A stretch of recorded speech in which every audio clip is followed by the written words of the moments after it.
You are listening to the Tricorder Transmissions Special Episode 3. And now, here are Craig and Jeff.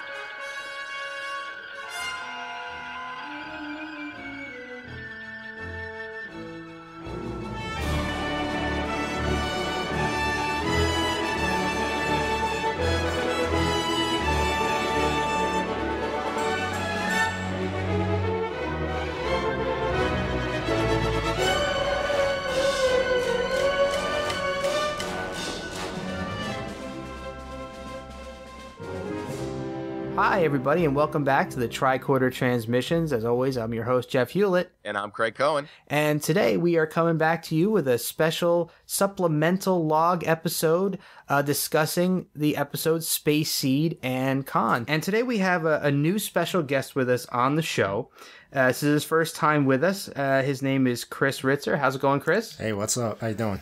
Very good. It's good to have you with us. Chris has been a longtime friend of mine, and we've been friends in Trek for many years, had a lot of really cool in-depth Trek discussions, and I thought it'd be a good idea to get him on the show and to talk about some of this stuff. And I know he has some expertise in Deep Space Nine, which is something we're going to be touching on a little bit later. But before we do that, you want to give us a little background about how you got into Trek and what your favorite Trek series and episodes might be? Yeah, sure. I guess I got into Trek back in around 91, 90, Next Generation. I actually remember the first episode I saw was Darmok, the episode where they were speaking in metaphor the whole time. That was kind of a crazy way to get into Trek right off the bat.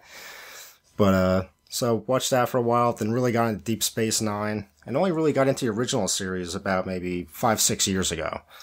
But definitely dig it a lot. Been watching that often, doing some reruns, and yeah, can't wait to dive into Space Seed here. Now, it's a great episode.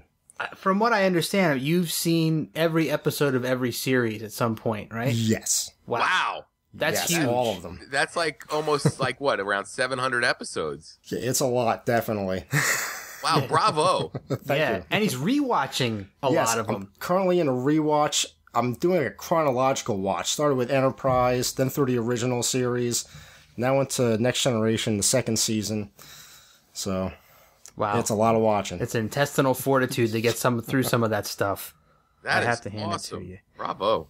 Yeah, pretty cool stuff. So, as I said, we're going to be talking about Space Seed, but we're going to extend the conversation a bit beyond Space Seed because, Khan is a pretty iconic villain in the Trek universe. And as most fans, or all fans, should probably know, Khan originally appeared on the original series episode Space Seed, but he has also appeared in the most recent Trek movie, Into Darkness, as well as Star Trek II, The Wrath of Khan. So you kind of have three different versions of Khan out there. You have the younger Khan from the original series. You have the older Khan, who was exiled on SETI Alpha 5 for years and comes back to exact his revenge.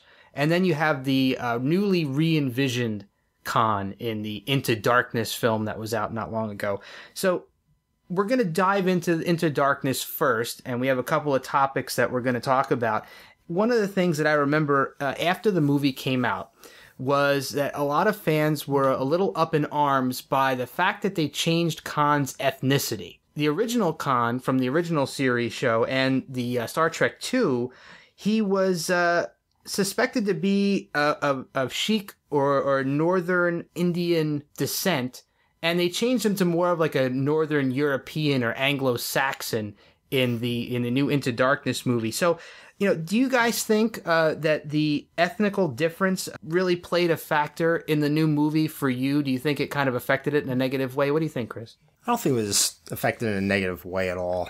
I guess you could look at it as when he was woken up, they just did some plastic surgery on him to sort of get him undercover for their purposes. Wow. I didn't even think of that. Yeah, I guess that's a little off-screen explanation. But it didn't impact it in a negative way for me, really. Interesting. What do you think, Craig? The biggest negative I took away from the nationality change Into Darkness was it was one of those things that made it a lot harder to figure out that he was Khan prior to the reveal. One thing that I always think works in movies when you have, you know, a twist ending or a surprise of some kind is the audience has to be able to figure it out. If they don't, you know, it's not really a fair trick, you know. And there were clues littered throughout Into Darkness, you know, with the number of pods and whatnot. Yep. And real astute viewers picked up on that. But the fact that he was ethnically different makes you almost instantly, you know, discard him as a suspect, if you will. Right. You know, and I know I've said this before. I don't remember on what episode of our show I said this, but when I saw the movie, I had read no spoilers at all. I did not know, you know, that Khan was a possibility for the film. I didn't realize. And when I was watching the movie, I really honestly felt that the John Harrison character was one of Khan's people. Because I picked up on the clues with the number of pods and all, and the fact that he's got kind of superhuman strength. He's shooting that gigantic gun at the Klingons and all of that. And I'm thinking to myself, okay, this is obviously one of Khan's people, and they're going to try to wake Khan up. That's what he's trying to do, to wake Khan up later in the series. I thought maybe Khan was in one of the pods, and that was his goal, was to get Khan back. So when they actually did the Khan reveal, I was genuinely surprised by that. Because, like, wait a minute. This doesn't look like Khan at all. It doesn't sound like Khan. Like, he doesn't have the same accent. He doesn't look like Khan at all. I mean, this is really... It took me by surprise, and I wasn't sure how I felt about it. Yeah, I would almost argue that he didn't even really act like Khan. No. Watching Space Seed again, after seeing Into Darkness 2 times, I didn't really notice this when I was watching Into Darkness, but the Khan in Space Seed is... personality-wise is very different. Even the way he interacts with the females on the Enterprise. Exactly. Yes. In Space Seed versus Into Darkness. Exactly. You know, Khan in Space Seed was like, he was a better attractor for women than Kirk was. He could out-Kirk Kirk, right? Yeah, he had pretty much written the 23rd century version of the game. Yeah, exactly.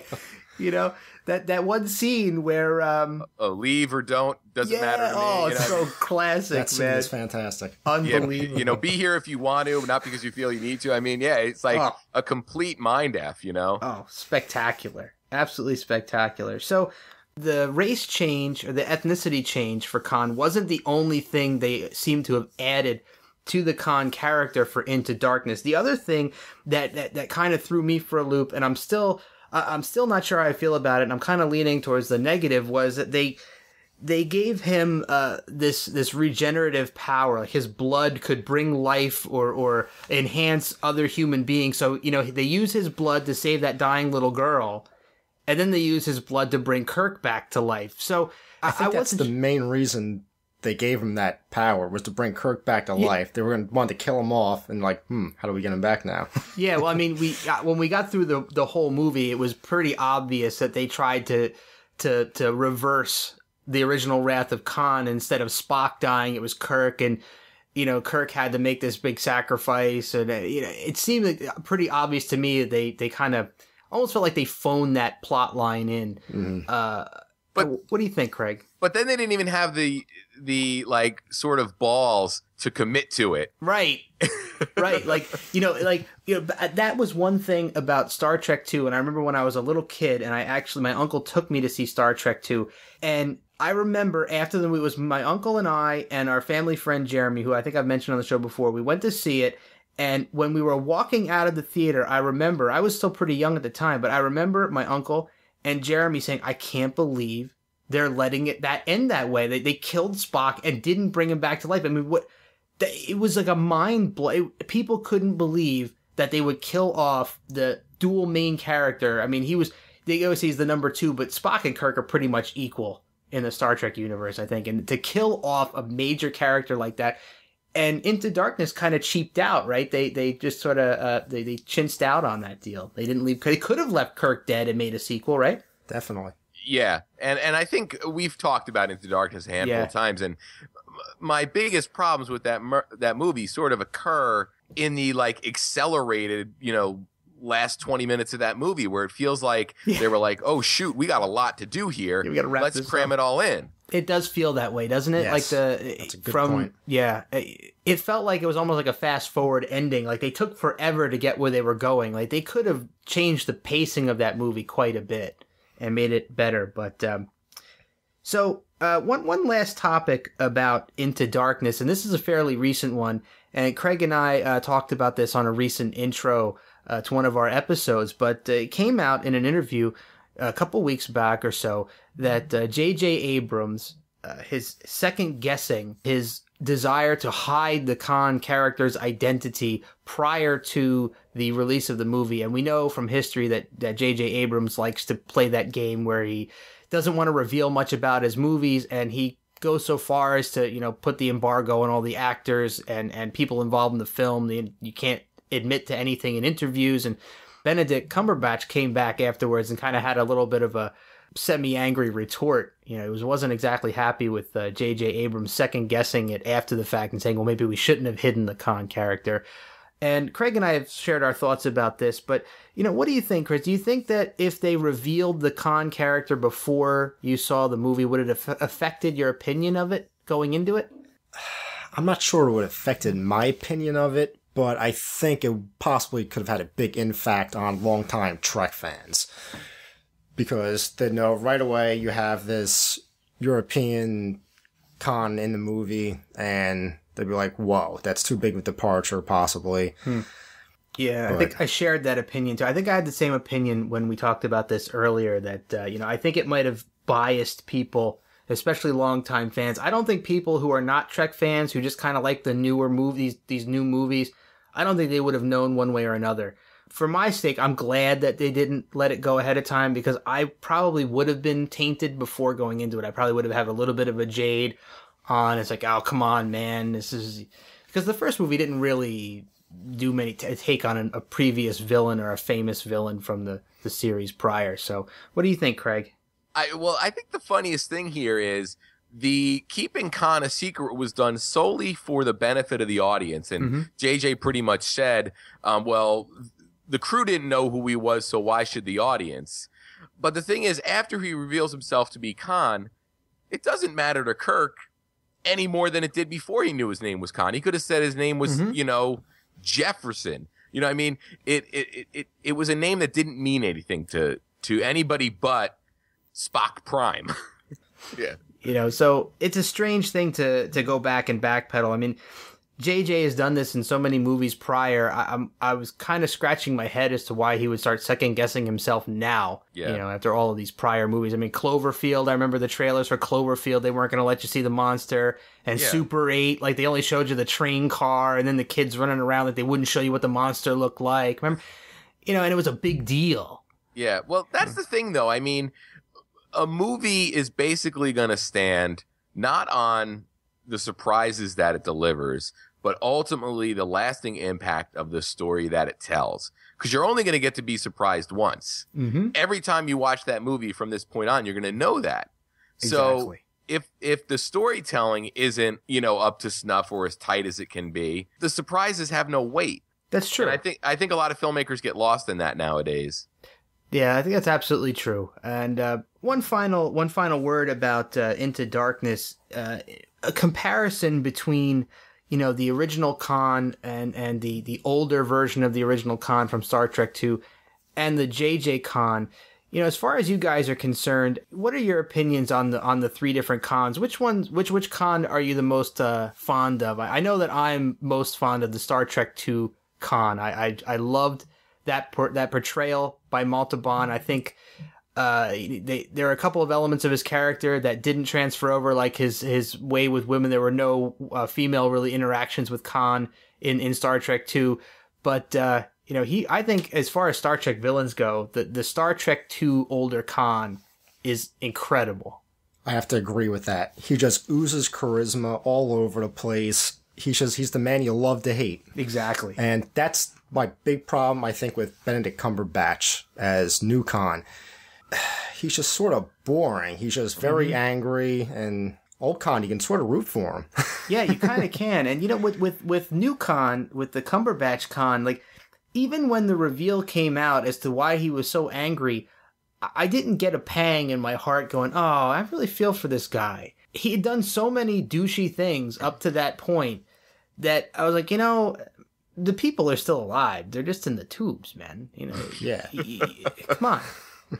Yeah. The other thing I think that's really, really great about both of the Montalban Khan performances is it's rare that an actor gets a chance to go back and play a character 15 years removed from the last time we saw them. So it's really, for me, it depends on what kind of mood I'm in. Would really determine which performance I prefer. I mean, Khan, the Wrath of Khan has so much depth to it because here's a guy who was sort of, dropped on this planet with the promise of being able to conquer it if he wanted to, and really kind of getting a raw deal or a bad bill of sale. You know what I mean? So it was like Chris said, you both said, you can kind of find yourself kind of rooting for him in Wrath of Khan, even though your loyalty lies with Kirk and the crew of the Enterprise. So for me, that's really, I think, the strength of that performance is he was able to revisit a character that he had played 15 years earlier and was able to sort of add all these layers of depth to it, which is just a really, really amazing thing. And, a lot of actors don't get that opportunity. Absolutely true. And I guess one of the reasons I really love the Wrath of Khan version of Khan is that not only when you watch Space Seed, you realize, Khan, he was a prince, he was a ruler on Earth, he lost his dynasty down there, he had to flee the planet, so that was slap in the face number one. Then he gets revived and gets defeated by the inferior Kirk, which is slap number two, and then he gets totally screwed on SETI Alpha 5. That extra level of pain that he had to endure on that horrible conditions on that planet. His people, he had all of his people alive when they transferred down there, and there was just a handful of people left, right? He just got beat down so much, and that extra layer of just that bark that grows on him, and you can really feel the anger, and you really feel like that you can root for this guy, like, oh, he's really had a tough time. And his wife that dies, that's the girl from Space Seed. Yeah, I would assume that, yeah. Right? Mm-hmm. I assume that, yeah. They didn't specify that, but you assume that, he took her with him from, when they were originally banished after the Enterprise, and, you imagine they must have gotten married, unless he married one of his own people, but, they age a lot slower than humans do, so, she was a bit younger than him, I think, in Space Seed. Yes. So, all right. So, moving on from Into Darkness, I think we've beaten Into Darkness to death between all of our whining on our intros that we do, and now this 20 minutes worth of conversation about Into Darkness. Let's move on a little bit. So, as we've said already, and everybody knows, Khan originally appeared in the original series, and he didn't appear in any of the other Star Trek series, but that didn't stop the retcons from happening. And I have to admit that during my research for this conversation, I uncovered several retcons that I wasn't even aware of. I knew of a few, but there were a couple in here that even kind of threw me for a loop. But, they mention the Eugenics Wars. That was the war that took place on Earth, where Khan and his people had risen to power after being created by man as a superior version of themselves. So they were these superhumans, and there was a war that broke out after the augmented humans, as it were, grew to power, and the lesser humans, you and me and Chris, we fought back, and we took Earth back, and Khan and whatever was left of his people took off. So the Eugenics Wars themselves were mentioned several times over the course of all of the Star Trek series, starting with the mention in Space Seed. So according to the original episode, Khan and his people were created in the 1950s to usher in an era of peace on Earth. And, we know that went bad. So do you guys think that the doctors who created these people had an actual, a valid case for saying that these superhumans are going to tame mankind and whip us into shape? Do you think that was a good idea? I think it was about as good of an idea as Hammond deciding to clone dinosaurs in Jurassic Park. Oh, nice parallel. Nice parallel. So, we've seen genetic manipulation in many sci-fi stories, and it never seems to work out right, does it? No. You know, how many times have we seen, you know, and not only that, but, you know, machinery, when we invent machines that are supposed to enhance human life and make everything better, it always goes wrong. So maybe we should take some notes, you know, for future sci-fi stories and stop genetically enhancing or adding biological and technological distinctiveness to ourselves. The first retcon that happened chronologically was actually in the animated series. So in the animated series, there was an episode entitled The Infinite Vulcan. And it had a tie to the Eugenics Wars in that it featured an exiled scientist by the name of Stavros, I think Caniclius is the pronunciation. I'm not sure exactly how to pronounce it. Works for me. And this is actually a famous episode of the animated series for a couple of reasons. One, they actually create a gigantic clone of Spock. And it was actually written by Walter Koenig, which I thought was pretty cool, that it was the one and only episode of the animated series that they invited Walter Koenig to write. So there are some interviews out there with Walter about the writing of that episode. But so, you know, what do you guys feel about them bringing in another tie to the eugenics folks and the creation of Khan's people, and then kind of using that tech on Spock in a way? I thought it was a pretty cool thing to do, because I always thought at the end of Space Seed, they were sort of, in a way, hinting at future repercussions. Mm-hmm. And I think if they would have kept going with the series, they might have eventually done something more with it, brought Khan back, and I think it was cool to sort of keep it fresh in your mind. Yeah. Yeah, that ominous last couple of lines in Space Seed where they're talking about it would be interesting to come back and see what springs from the seeds we planted. You know, and that was very ominous ending, right? Yeah, yeah. I think that with, you know, sort of a history as strong as the Eugenics Wars sort of hinted at, there's just too many opportunities to not try and expand on it or build on it or get story ideas from it, which is, it's funny because we've mentioned about the amount of story ideas that Star Trek has sort of left on the table over the years. Mm-hmm. And this seems to be one that they tried to cherry pick as much as they could. Yeah, for sure.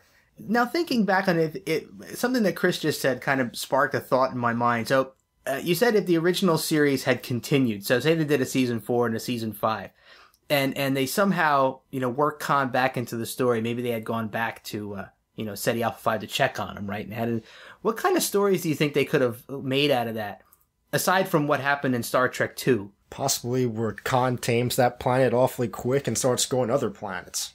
That's a cool idea. So Khan can somehow escape and start conquering half the galaxy, right? Yeah, that's an interesting idea. You know, I was thinking, and it might have been pretty interesting if they'd have come back and found that was happening and tried to figure out a way to stop him from spreading, and actually brought some Gorn in there, beam some Gorn down. You know, what other race in the original series? What other race could have even stood a chance against Khan and his people, right? Because I mean, even Klingons were kind of wimpy in the original series, right? They just had mustaches, right, and slick back hair. Like they weren't the big tough brutes from Next Gen and forward, right? So what could Starfleet have done to prevent the spread of Khan and his people? Yeah. You're showing once again, Jeff, the incredible lack of Gorn in the Star Trek universe. I know, and I'm going to keep bringing that up, you know, and I've had a couple of fans of the show that I talk to on a regular basis keep pointing that out to me, that I keep bringing the Gorn into things. But I'm just rewriting Trek history as the way I would have loved to have seen it go down. Sure. Hey, the Gorn needs a lobby just as much as anybody else from Star Trek. So if you can be that guy, I think you're the right guy for the job. Oh, thanks, man. That's a huge compliment. Yeah, that's a huge compliment. I'm going to have to talk to the Gorn commander on Twitter and see if I can get his approval to be the ambassador for the Gorn. So there were a couple of other retcons. One that stands out to me as having an original series tie was there's a set of books about the Eugenics Wars. And one of these books seems to propose a premise that Gary 7, from one of the future episodes we have yet to watch, somehow was involved in the overthrow of Khan's regime on Earth. Now, the way it does it is it kind of implies that because Gary 7 was on Earth around the time of Khan's creation, that he somehow had something to do with, being sent on a special mission back, I guess, to try to to take Khan out. And that, of course, being in a book is what I consider, I think what Craig considers a non-canon part of the story. But what do you guys think about these non-canon additions, kind of going back and trying to, rewrite Trek history in a way? I think they're kind of neat because it offers people who want to go a little deeper into a rabbit hole sort of that ability. I remember when, after Generations, when Kirk was killed off, Shatner himself wrote a series of books where the Borg sort of resurrects Kirk, and they have him doing their bidding for a while. And, it's a whole crossover with the Next Generation. And of course, none of it's canon, but they were still really cool books to read. So I think it's kind of neat. And, science fiction is sort of, the perfect tool for, alternate universes and alternate timelines and, what ifs and what could be's. So I think they're kind of neat, and, they're there for people that want them. It's an interesting way to look at it. And Chris, I think you've read that book where they brought Kirk back to life, didn't you? That one I did not read. Oh, wow. I know you've read a lot of those books. Yeah, I've pretty much read all the Deep Space Nine relaunch novels and then everything from the Destiny trilogy forward.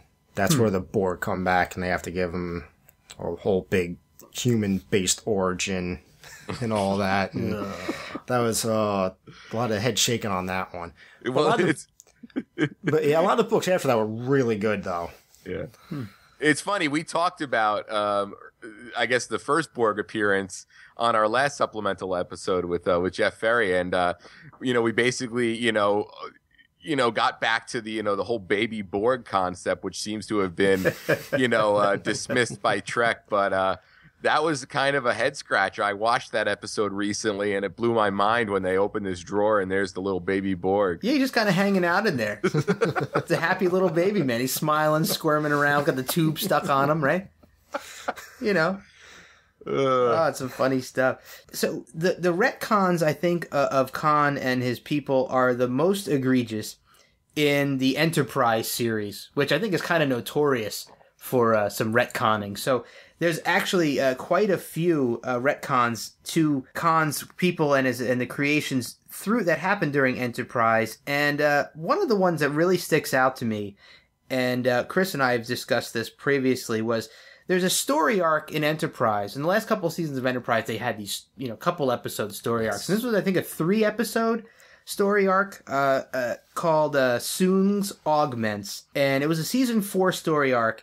And what the episodes entail is there was this Dr. Soong had stolen some of these embryos that were saved on Earth, right? So from the people, the augmented people that they had created on Earth, there was a contingent of embryos that had been frozen and saved, I guess cryogenically. And Soong had stolen some of these embryos in 2134. And if the name Dr. Soong is means anything to you or sounds familiar, he was also the father of the Dr. Soong who created Data from the Next Generation. So, not only are they retconning Khan's people, they're also bringing Data and lore and the special Data B4 from Nemesis into this equation too. So there's a tie between Data and Khan.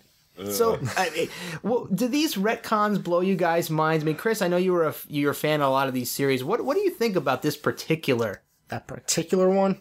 Ratings. Nice.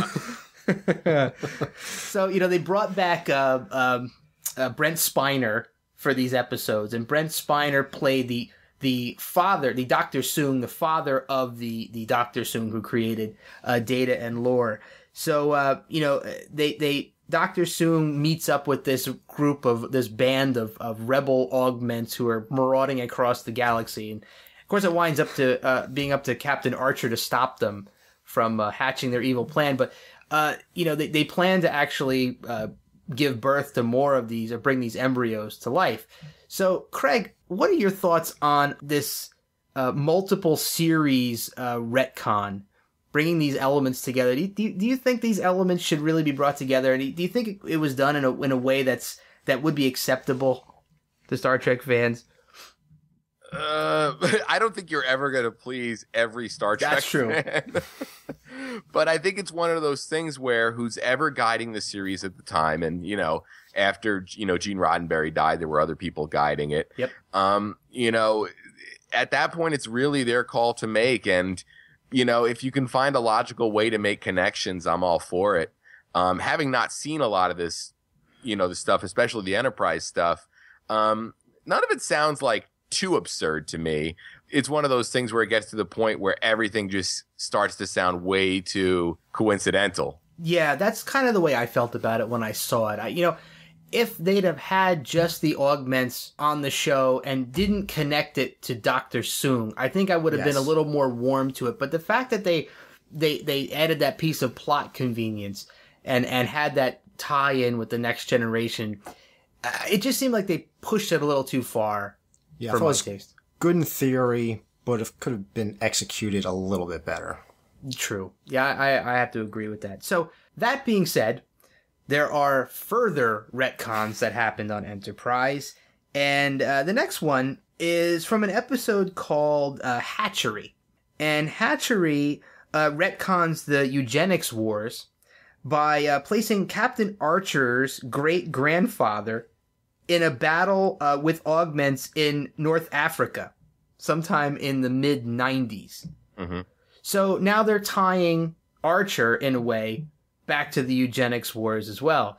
So this one, maybe not as egregious, but still seems kind of like a silly thing to do to me. I don't know. What do you think? What do you feel about that one, Chris? I guess that was more or less one of those little throwaway things. It didn't actually drive the story, I don't think, in any way. No, it didn't. But I guess it was there more as a little Easter egg for the fans. Yeah, I guess so. It felt like when I watched the episode, it felt to me like it was something that they didn't really need to include. Like it wasn't a part of the story. They weren't basing the episode around it. It just seemed like something they just kind of threw in there as like, oh, hey, this might sound cool. Let's just throw that in there for the sake of throwing it in.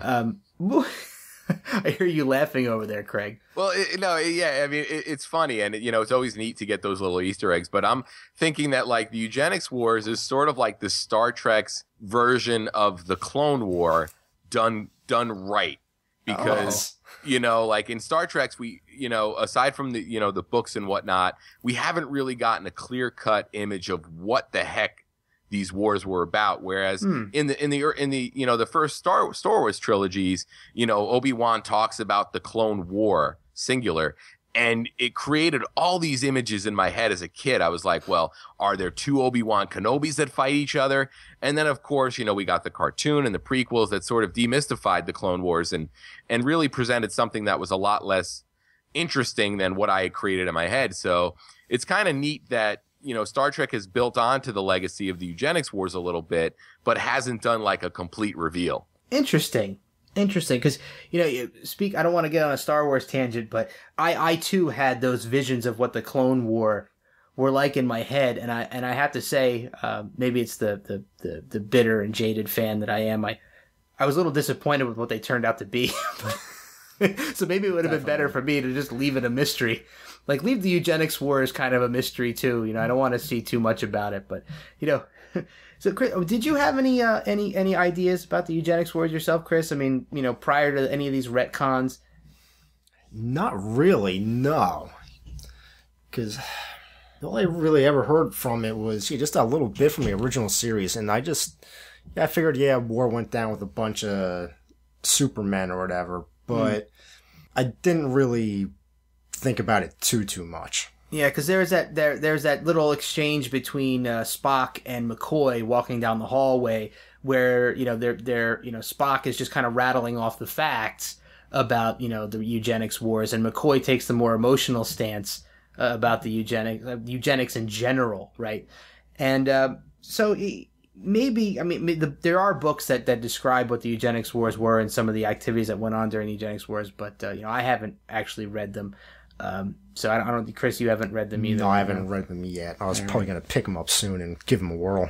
Well, once you do, We'll have another supplemental, and we can bring that back, because I think we're thinking about having a supplemental about some books at some point. So let's move ahead to another retcon, and this one I think, in my mind, is the most ridiculous Enterprise retcon of Eugenics Wars and the augments themselves. So, everybody was wondering for years and years about the Klingons and why they look so different, right?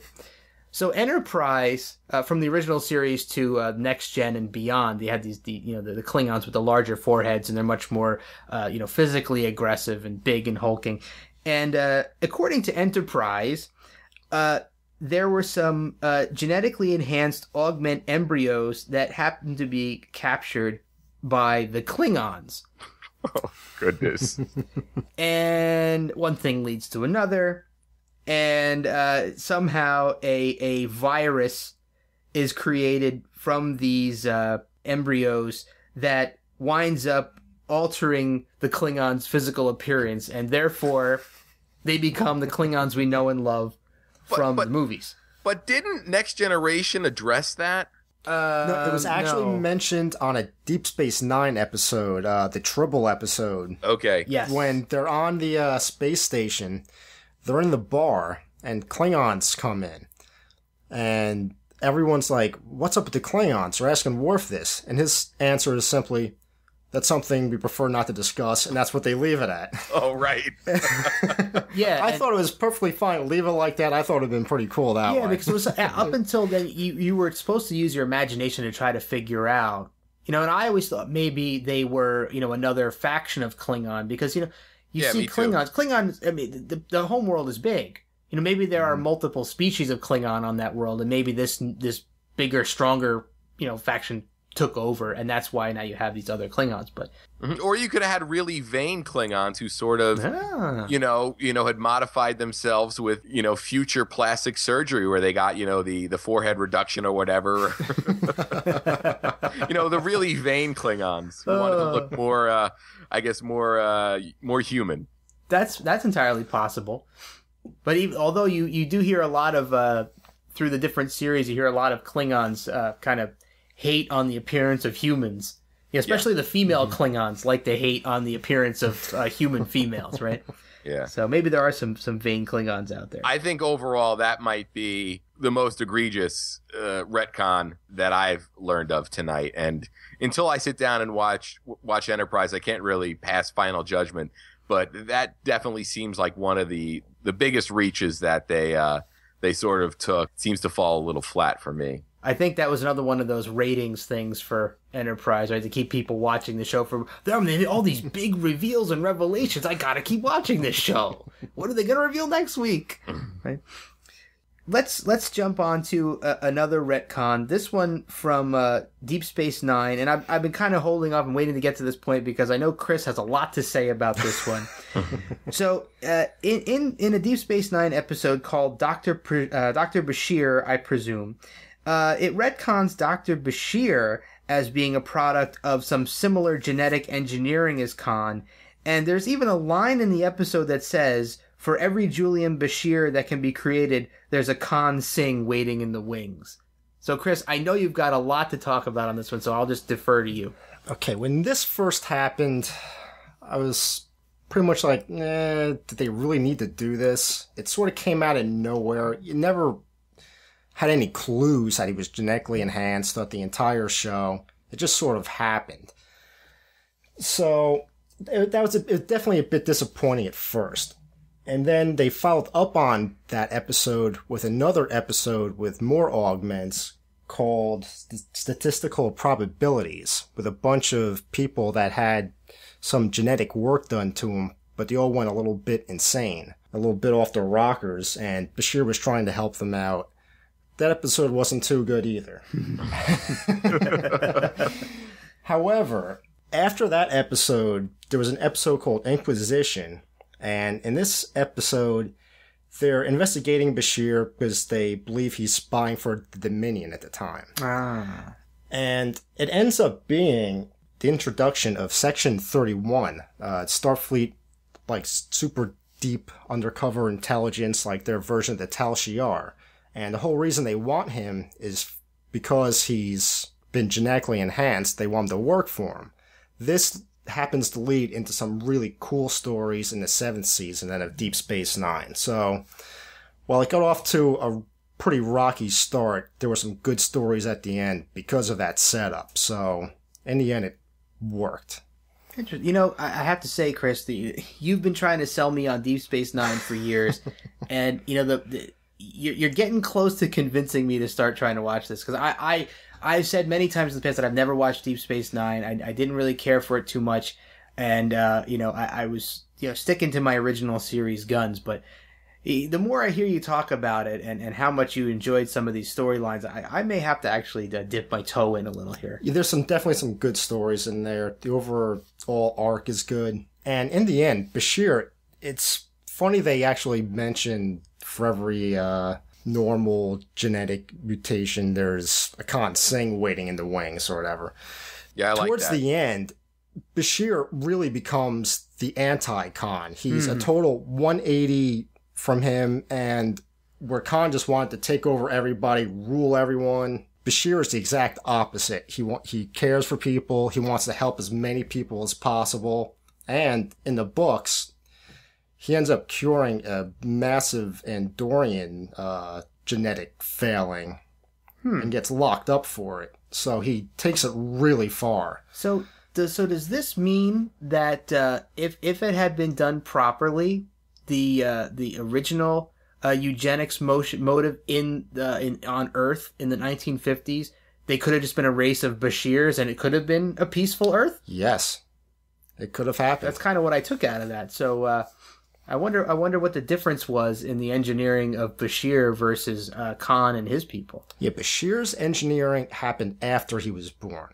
He wasn't born with the enhancements. Like they have it where, yeah, it's like plastic surgery in the future where it was totally illegal, but if you went to a bad doctor, you'd go a little nuts. If you went to a good doctor, you end up like Bashir. So he's like RoboCop. Yes. In a way. I had to put that in there for Craig's benefit. So any thoughts on that, Craig? I don't know how you stand on DS9, if you watched all of those or any of those. Yeah, my biggest thing with DS9 is that was a series that I watched a lot while it was running and haven't watched again since. So, well over a dozen years, or 15 years removed from watching those. But I remember really enjoying that series. And one of the cool things I thought about it is it kind of locked Star Trek down, where Star Trek was always sort of about exploration and, these new voyages or whatever. And DS9 sort of, created the theory that like, hey, we're going to have everything come to us. So I thought it was kind of cool. It sort of took the original series and the Next Generation idea and sort of stood it on its head a little bit and, did a little bit different twist on it. So I thought it was kind of neat. And I've always thought Sisko was a very, very cool captain. Yes, his overacting reaches Shatner levels at times. Yeah, it's fantastic. Wow. Now you're really amazing. Getting me interested. My thing about the captains is I kind of treat the Star Trek captains like I treat all the actors who have played James Bond. I can find something good about every incarnation of James Bond, and every Star Trek captain I can find, traits that I really, really like about them. And I think that's what's so cool about having the variety that Star Trek has in their captains is you can't really point at any one, with maybe the exception of Pike and Kirk, and say that they're really that similar at all, which I think is really, really awesome because, like a lot of franchises sort of go down that road where they want to keep giving you the familiar, whereas, here we went from Picard to Sisko, and then we even went to Janeway, which, is kind of neat. I mean, it really, sort of put something out there for everyone, which is always cool. Yeah, that is pretty. Oh, and just for, I don't want to go off on another tangent here, but so you have something good to say about every Star Trek captain. I'm curious about what you have to say about Janeway. Just putting it out there. I think Janeway had sort of this really, really great, tough exterior. that also had, you know, a really sort of analytical and emotional softness behind it as well. So I thought it was really cool because I thought she sort of could hold her own as a captain, but she also had that sort of, I don't want to call it like feminine intuition or anything like that, but she sort of had an emotional side where she could be really empathetic in situations where some of the other captains couldn't. Yeah, you know, and I'll confess that Janeway was one of the things about Voyager that I actually did like. Yeah. You know, there were a few things with Voyager that I liked, but you know, overall the series kind of was a little bit weak. But Janeway as a captain I thought was pretty cool. But once you get past her voice. Well, she kind of reminded me of my grandma. Her voice was a little bit like my grandmother's. So, okay. You know, I could imagine my grandmother flying around on a starship and, you know, telling me to eat my vegetables. Have you guys seen that show Orange is the New Black? No, I haven't. I think my my girlfriend watches it. But. Janeway is a major character on that show. She plays a Russian woman, and it's amazing because she doesn't sound anything like she did on Star Trek because she's doing sort of this thick Russian accent. It's really cool. I mean, I think the show's worth watching, but as a fan of Star Trek and of Voyager and of Janeway, her episodes are definitely worth you know, sort of seeking out because it's kind of neat. As you know, somebody who never really followed her career outside of Star Trek, it was neat to see. Does she sell it kind of like Natasha from Rocky and Bullwinkle? No, I mean it's one of those things where you watch her performance and you say, if I didn't know any better, I'd think that she was, you know, some actress, you know, that they picked up over in Russia. Cool. Well, all right. So we'll rein it back in from this Voyager talk. We have a habit of getting on tangents, so I don't want to go too far out there. But so back to Enterprise. Let's go back to Enterprise again with another. Hey, this isn't exactly a retcon, but I think this was something that they sort of took advantage of an opening and stuck themselves into this opening. So in Star Trek II.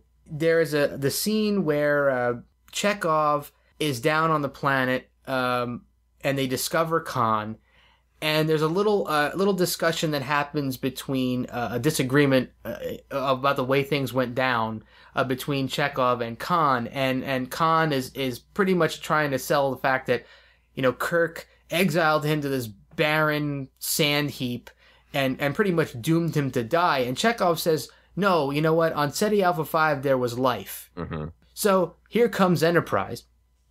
And on an episode of Enterprise called Twilight, in which our Captain Archer is somehow affected by some radiation that causes him to have some sort of a memory loss or memory lapse, and he's unable to function as a captain, and somehow he winds up... him and T'Pol, they lose some giant battle against an alien race, and they wind up becoming refugees on a camp on SETI Alpha 5. Of all places. Why not? So, but that kind of fills in Chekhov's statement that on SETI Alpha 5 there was life. So I guess, are we to assume that Captain Kirk knew there was a human settlement on SETI Alpha 5 and stuck Khan and his people down there, knowing full well what would happen? Thoughts? Anybody? Kirk was definitely being sadistic to those people. I mean, that's kind of a strange thing to add into that Enterprise episode, don't you think? Well, you would almost think that would be, you know, sort of breaking the Prime Directive, no?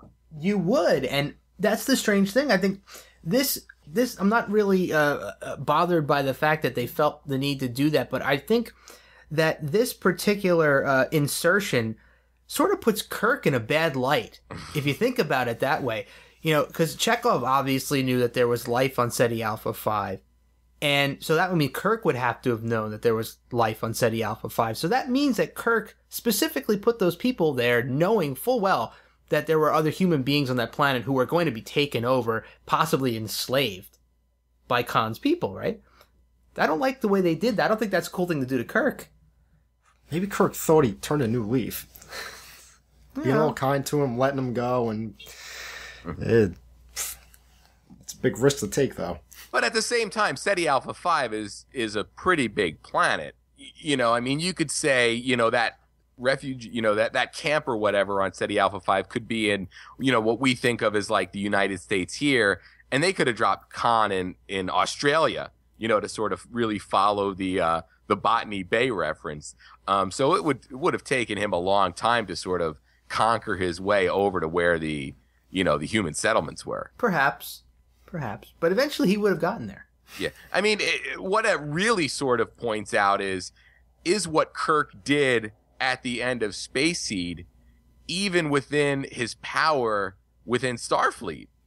That's a great question, and that's something that I've thought about a lot in the past. I mean, it seems like, you know, he takes the law into his own hands.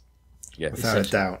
The only reason I don't really think about it too much is because 15 years later it gave us the Wrath of Khan. Yeah, thankfully. You know, if it was one of those things that was just abandoned and Star Trek II ended up being another movie and Space Seed sort of just existed on its own, it would be something that really kind of irked me. You know, that Kirk sort of acted outside of, the bounds of Starfleet, even with the way he deals with MacGyvers, you know? Yeah, absolutely. And on several episodes of the original series, Kirk allows a crew member to leave the ship permanently and go be somewhere else. And he was essentially giving her a prison sentence of another type, because she'd broken the law. She wasn't loyal she'd proved herself disloyal. So he said, like, instead of going back and facing a court martial and you know, being stripped of your rank and being thrown in jail, you can go down to this wild planet here and take your chances. That seems kind of more like judge, jury, and executioner in one guy to me, right? Just a little bit. Just a little bit. So, you know, to wrap this episode up, I wanted to pose a question to you two guys. Something that has kind of bugged me about Khan for a long, long time. So, Khan and his people departed Earth on the Botany Bay, which was a sleeper ship, and it's flying out there in space, apparently with no end game. Where the heck were they going? Khan's a superior intellect. What was his plan? Just jump in a ship, go to sleep, and... What was the plan? What do you think? Did he have a plan? What do you think?